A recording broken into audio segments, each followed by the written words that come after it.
I'd like to welcome you to week 3 for PEAT 2500, the summer edition. What we'll do this week is I will give you some details regarding to your expectations for week 3. So I want to start off by reminding you to watch this video by clicking on this link, and it'll give you a description of what is expected during week 3. So if you look at the checklist, again, I try to keep things very consistent to make it easier for you regarding what the expectation is. If you scroll up, you'll notice that everything is due by June 24th. As always, try to complete assignments sooner than later, just to ensure that you don't run into any technical difficulties or any problems with your submissions. As you scroll down, you'll notice that this week, I do want you to take a look at presentations for chapters 10 through 12. By now, you already know that when you watch these presentations, it does include my voice, and I do hope that has been helpful to you. You are going to complete another chapter review. When you complete the chapter review, remember to post your responses for all 3 chapters and to the questions that are asked. The next thing that you need to do is complete case study 3. Again, this is another consistent item.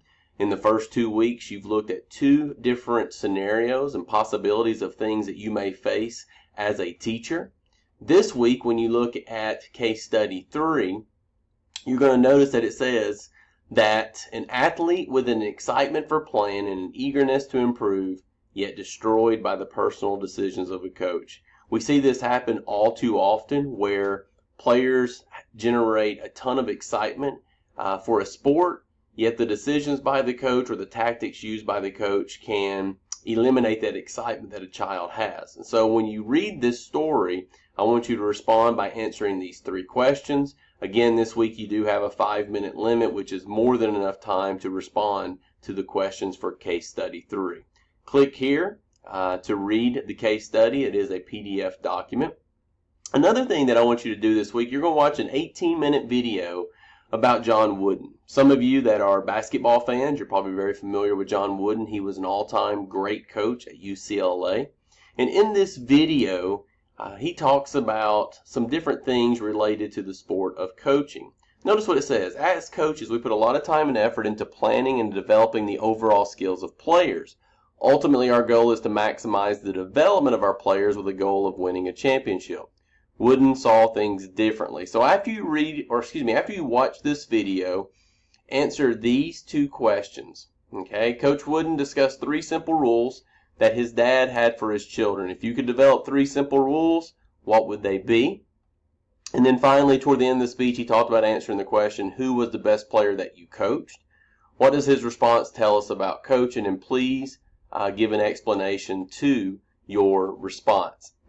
The next thing you're going to do this week is you're going to develop a practice plan. Now, without reading everything listed here, you can do that on your own time. I want you to consider that you are a coach of a sports team, and you get to choose the age. And so you can choose as young as 5th grade and as old as, actually, let's go ahead and look at the document just so we aren't confused about the grade level. So if you open up the document, you'll notice this is the template that you're going to be using. You can choose 5th grade, 6th grade, 7th and 8th, 9th, or high school, because for most of us, when we go into the field of coaching, these are the different grades that we could potentially be leading. You have a 60-minute practice session. This is your first practice of the season. And you're going to have 3 practice objectives. What is it that you want to accomplish? What equipment will you need? Here is where you're going to provide all of your detail. You're going to tell me what time it is. If it's the beginning of the practice, you could put 00, meaning that you're at the very beginning of practice, because again, we don't know what the actual time is. Here, you're going to tell me what the actual activity is. SD1 refers to skill development 1, skill development 2, and skill development 3. I want you to create at least 3 skill development activities. Here you're going to provide a description, and here you're going to provide some key teaching points. Now, even though it's not listed, and let me go back to this, even though it's not listed here, one of the things I'm going to do is I'm going to provide some very small and simple examples so you know for sure what I am looking for in each of these areas. So even though it's not listed here now, I'll put an example underneath practice plan so that you can take a look at some of the different examples that I'm looking for some of the different areas on your template. So read through this to have an understanding of what you are creating, but just go ahead and think about how would you start practice for a specific sport. Now, notice what it says. You will be randomly assigned a sport. So, what I'm going to do is on Monday, I'm going to email each of you and deliver to you your assigned sport. I want you to do this activity with the sport that you may not be as familiar with. So I have a list of sports that I'm going to provide to you, and I want you to create a practice plan for that sport. And then finally, the last thing you're doing this week is you will answer questions related to the content that is covered, and that'll be quiz number 3. So that is all the things that I expect from you for this week. Like always, if you have any questions, please feel free to email me and ask any question that you may have. With this being an online course, I know sometimes you may be somewhat confused.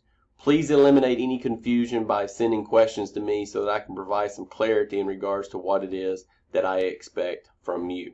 I hope everybody has a great week. I will see you soon.